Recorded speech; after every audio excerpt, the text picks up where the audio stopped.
bumuo na po ng Special Campaign Finance Unit ang COMELEC na magmamonitor sa gastos sa mga politiko sa kampanya.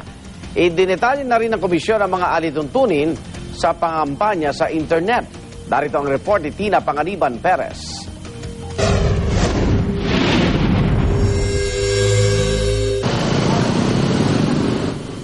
Kasunod ng anunsyong babantayan na ng COMELEC ang pangangampanya sa internet, idinetalya na rin ng komisyon ang mga patakaran nito sa mga online campaign ad sa inalabas na Resolution 9615. Ang mga pop-up at rectangle ad, pinakamalaki ng papayagan ng may 300 by 250 pixels. May mga itinakdaring laki para sa iba pang uri ng ad tulad ng mga banner ad at skyscraper. At tulad sa broadcast at print media, dapat nakalagay rin sa mga online ad kung sino ang nagbayad nito. Wantusawa man ang internet kumpara sa mga tradisyonal na mass media, ang bawat ad hanggang 3 beses kada linggo lang pwedeng lumabas sa bawat website sa loob ng election period. Ito ang kauna-unahang pagkakataong imomonitor ng COMELEC ang pangangampanya ng mga kandidato sa pamamagitan ng internet. Kasama sa mga tututukan ng komisyon ay ang gasto sa online campaign at ang paggamit ng kandidato sa mga social media tulad ng Facebook at Twitter. How much would it cost? Because the limitation is the amount that you can spend for campaigning. Kukonekta mo ito sa campaign finance. So paano yun, sir? Kasi Twitter you sign up for free. Also Facebook you sign up for free. Di wala.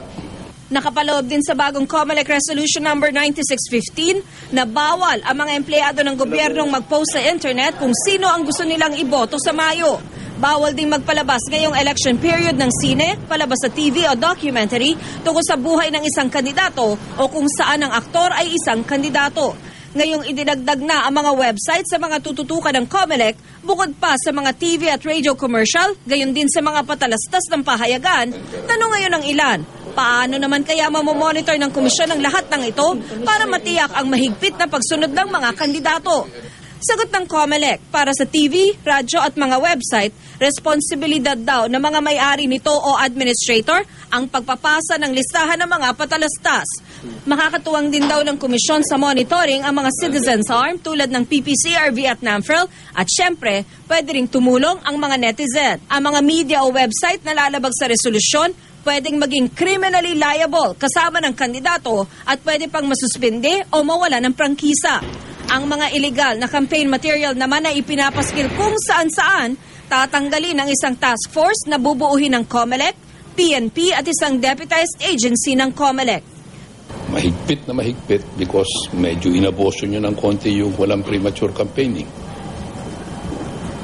Bawi naman kami pagdating ng campaign period. Para sa unang balita, Tina Panganiban Perez reporting.